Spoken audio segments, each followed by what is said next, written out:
Hello, I'm Cynthia Edwards. This is my Module 5 leadership blog. My task score was 19 and my relationship score was 20, and that's pretty close. So I have a balanced style of leadership. Communication, leaders and managers need to be able to communicate their thoughts and ideas effectively within their team. Poor communication can decrease productivity and the morale of the team. It's important to be a good listener, make an effort to clear your mind and listen to the person, make eye contact and show the person that you're listening, provide feedback on their statements, and try not to change the subject. This is a hard task for me to do, something I have to remind myself and work at constantly when someone is talking to me, because there's so much going on, and I have my mind on things that I need to do that day, and so sometimes I need to tell myself to slow down and listen to what this person's saying and let them know that I hear them. Also, a good leader or manager needs to communicate through the written form. They need to have a good grasp on grammar and to be aware of the audience that they are writing to. They need to be careful on about the tone that their writing takes, because they're not in person. They also need to be aware of what types of communication is appropriate for the written form and what type needs to be kept to the personal face-to-face. Also, conflict resolution is an important skill for managers, knowing how to resolve conflict, treating each person that's involved in the conflict equally, not taking sides.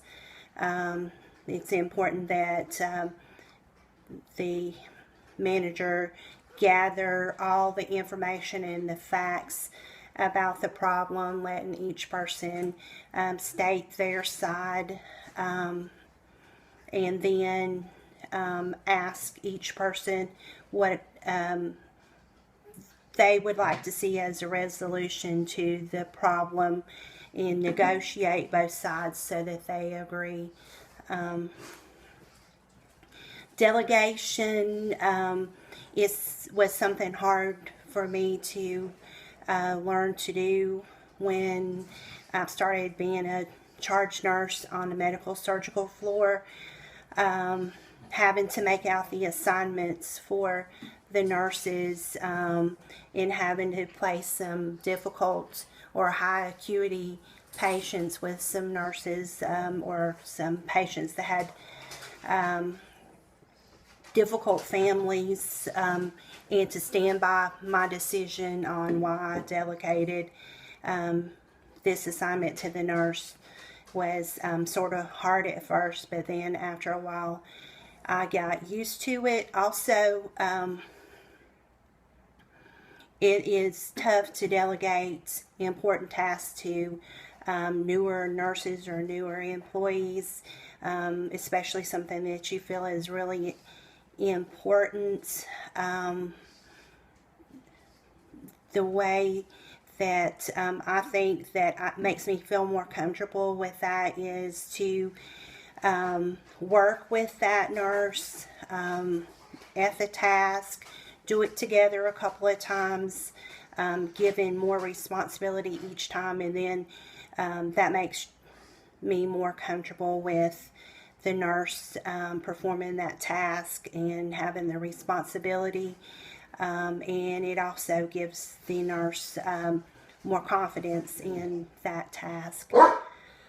The motivation, I like to enjoy my work and have a good attitude during the day, and I like to help my coworkers to have a good day too and enjoy what we're doing. And I try to remind myself and others why we're nurses. Most of us love being a nurse. We may not love what's going on at that moment, may not have a good day or a good week, but in the end, we still love being nurses. If there's someone that doesn't feel that way, they're just not happy being a nurse. If they're not happy with the job, then I've tried to discuss it with them. It may not be the field of nursing that is appropriate for them or that they were called to do. So I would be supportive in helping them find a field of nursing that they would be comfortable in doing, or do everything I can to alleviate any problems that they're having at our agency or on the unit that would bring them happiness and satisfaction. As far as emotional intelligence goes, I think it's an important characteristic in a manager or leader. Having a high emotional intelligence means that you have a good understanding of your emotions, and you can see emotions in others clearly. This allows for better communication and could avoid potential conflict.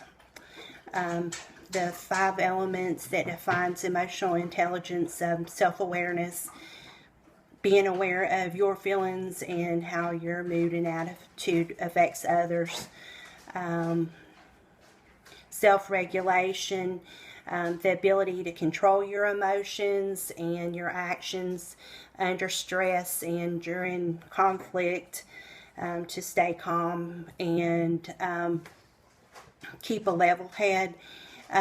Motivation is the ability to put off short-term rewards for long-term success.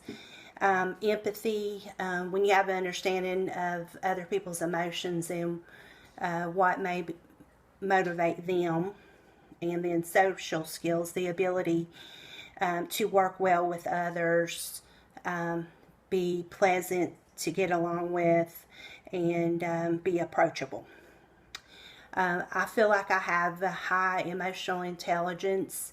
I learned at an early age to read other people's emotions and moods and tailor my responses accordingly. I've had a lot of life experiences which I try to put to good use in having empathy for others. With that being said, I also have the ability to smell a rat and know when someone's trying to pull the wool over our eyes. What the levels of emotional intelligence that I've seen displayed in some of my managers have varied. I've had managers that have had a very high level of emotional intelligence. They were in tune to their staff. They had an open door policy to welcome any input that the employees had. And when conflict arose, they did not get involved. They were calm and tried to bring some some understanding into the situation. I've also had managers who were had low emotional intelligence. They would get angry really quickly, and at inappropriate times.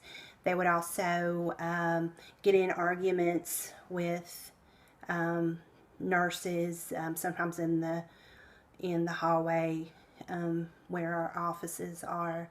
I had a manager that got in a big argument at a staff meeting, began to cry, left the staff meeting, got in her car and left the facility while we were in staff meeting. So we just